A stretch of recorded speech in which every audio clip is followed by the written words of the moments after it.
Complex post-traumatic stress disorder, CPTSD. Complex post-traumatic stress disorder, CPTSD, is a condition that results from chronic or long-term exposure to emotional trauma over which a victim has little or no control and from which there is little or no hope of escape, such as in cases of domestic emotional, physical or sexual abuse, childhood emotional, physical or sexual abuse, entrapment or kidnapping, slavery or enforced labor, long-term imprisonment and torture, repeated violations of personal boundaries, long-term objectification, exposure to gaslighting and false accusations, long-term exposure to inconsistent, push-pull, splitting or alternating raging and hoovering behaviors, long-term taking care of mentally ill or chronically sick family members, long-term exposure to crisis conditions. When people have been trapped in a situation over which they had little or no control at the beginning, middle or end, they can carry an intense sense of dread even after that situation is removed. This is because they know how bad things can possibly be.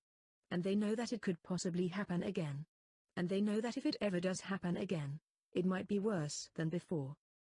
The degree of CPTSD trauma cannot be defined purely in terms of the trauma that a person has experienced.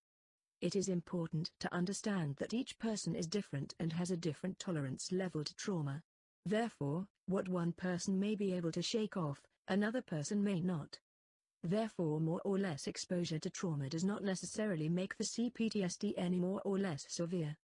CPTSD sufferers may stuff or suppress their emotional reaction to traumatic events without resolution, either because they believe each event by itself doesn't seem like such a big deal or because they see no satisfactory resolution opportunity available to them. This suppression of emotional baggage can continue for a long time, either until a last straw event occurs, or a safer emotional environment emerges and the dam begins to break. The complex post-traumatic disorder describes how one layer after another of trauma can interact with one another. Sometimes, it is mistakenly assumed that the most recent traumatic event in a person's life is the one that brought them to their knees. However, just addressing that single most recent event may possibly be an invalidating experience for the CPTSD sufferer. Therefore, it is important to recognize that those who suffer from CPTSD may be experiencing feelings from all their traumatic exposure, even as they try to address the most recent traumatic event. This is what differentiates CPTSD from the classic PTSD diagnosis, which typically describes an emotional response to a single or to a discrete number of traumatic events. Difference between CPTSD and PTSD.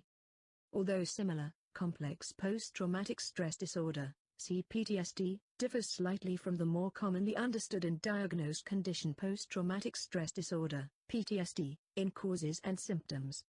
CPTSD results more from chronic repetitive stress from which there is little chance of escape. PTSD can result from single events, or short-term exposure to extreme stress or trauma. Therefore, a soldier returning from intense battle may be likely to show PTSD symptoms, but a kidnapped prisoner of war who was held for several years may show additional symptoms of CPTSD. Similarly, a child who witnesses a friend's death in an accident may exhibit some symptoms of PTSD, but a child who grows up in an abusive home may exhibit the additional CPTSD characteristics shown below. CPTSD, what it feels like. People who suffer from CPTSD may feel uncentered and shaky, as if they are likely to have an embarrassing emotional breakdown or burst into tears at any moment. They may feel unloved, or that nothing they can accomplish is ever going to be good enough for others. People who suffer from CPTSD may feel compelled to get away from others and be by themselves, so that no one will witness what may come next. They may feel afraid to form close friendships to prevent possible loss should another catastrophe strike. People who suffer from CPTSD may feel that everything is just about to go out the window and that they will not be able to handle even the simplest task. They may be too distracted by what is going on at home to focus on being successful at school or in the workplace. CPTSD characteristics. How it can manifest in the victims over time. Rage turned inward, eating disorders, depression, substance abuse, alcoholism, truancy, dropping out, promiscuity, codependence, doormat syndrome, choosing poor partners, trying to please someone who can never be pleased, trying to resolve the primal relationship. Rage turned outward, theft, destruction of property, violence, becoming a control freak. Other, learned hypervigilance, clouded perception or blinders about others, especially romantic partners, seeks positions of power or control, choosing occupations or recreational outlets which may put oneself in physical danger, or choosing to become a fixer, therapist, mediator, etc. Avoidance, the practice of withdrawing from relationships with other people as a defensive measure to reduce the risk of rejection, accountability, criticism or exposure. Blaming, the practice of identifying a person or people responsible for creating a problem, rather than identifying ways of dealing with the problem. Catastrophizing, the habit of automatically assuming a worst-case scenario and inappropriately characterizing minor or moderate problems or issues as catastrophic events. Control me syndrome, this describes a tendency which some people have to foster relationships with people who have a controlling narcissistic, antisocial or acting out nature. Denial, believing or imagining that some painful or traumatic circumstance, event or memory does not exist or did not happen. Dependency, an inappropriate and chronic reliance by an adult individual on another individual for their health, subsistence, decision-making or personal and emotional well-being.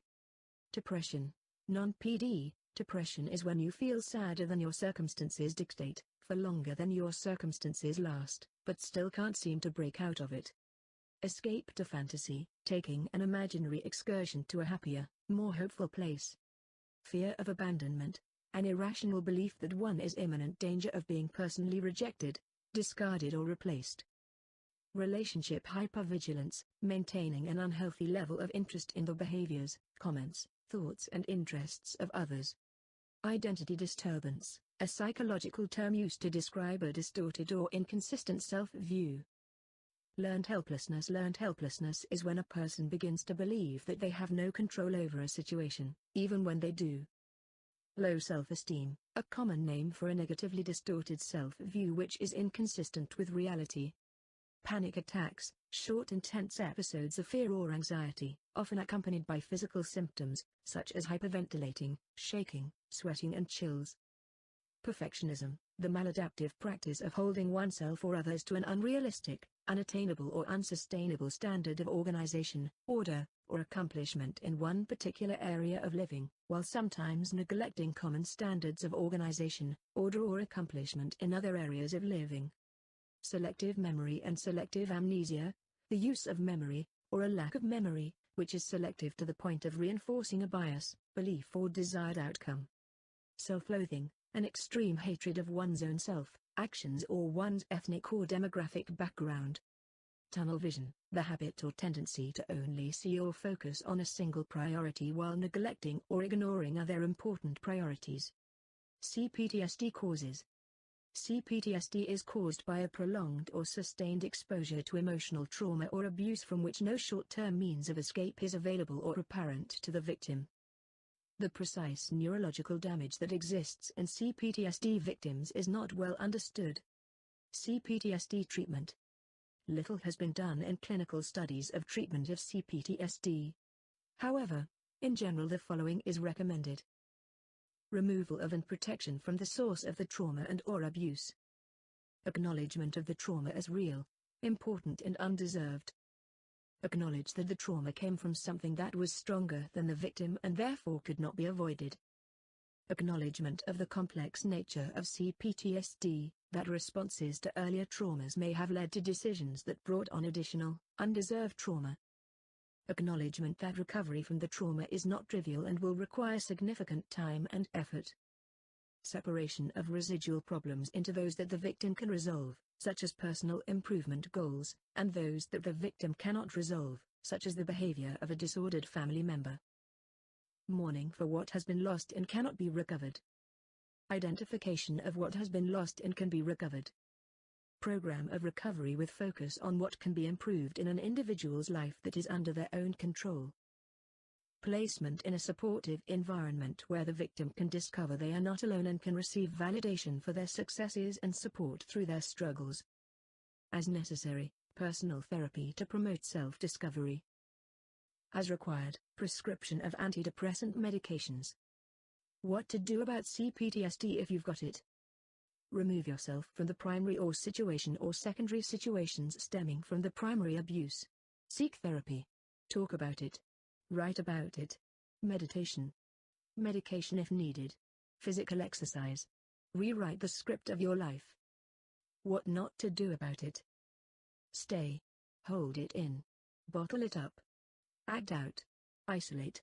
Self-abuse. Perpetuate the cycle.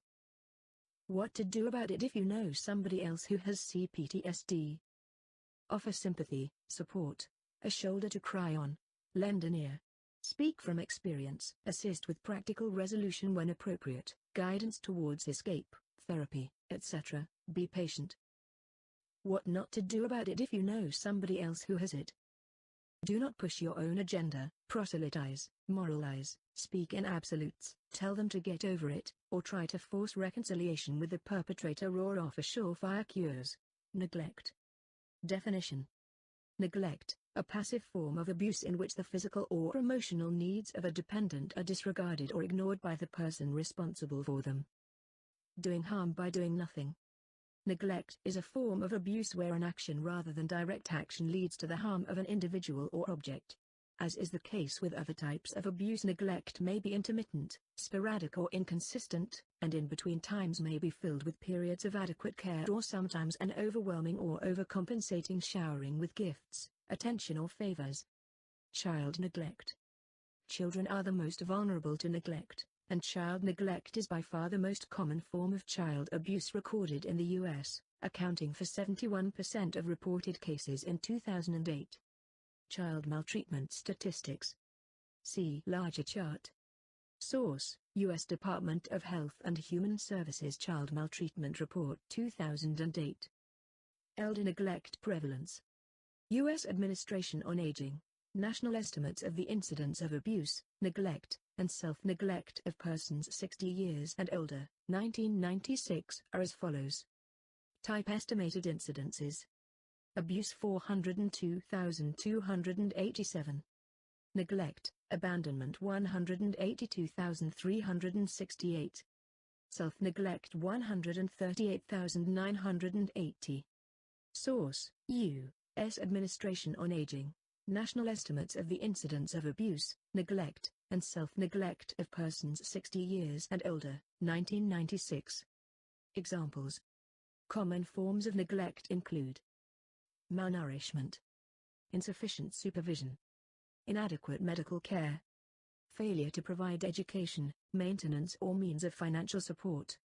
Common victims of neglect include children, the elderly, victims of mental illness, physically disabled individuals, dependent spouses and partners, property deemed important to these victims, pets and livestock. What it feels like. Neglect toward a dependent individual challenges that person's sense of self-worth.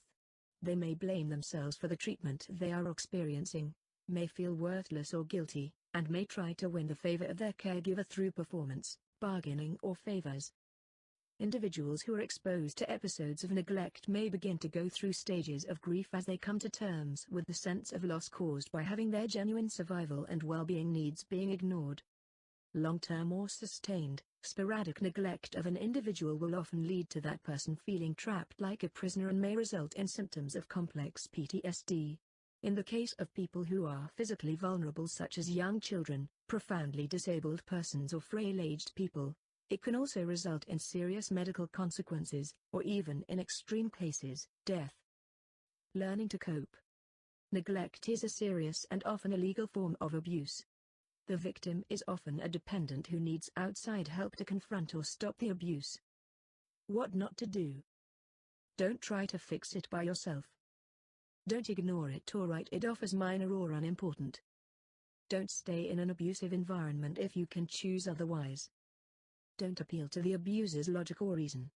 A pattern of neglect is a symptom of a mental disorder. It is not the action of someone who is thinking clearly. What to do. Accept that your body and your emotions are important. Get out of a situation of neglect as quickly and safely as possible. Report situations of neglect that you witnessed to competent local authorities. Get emotional support.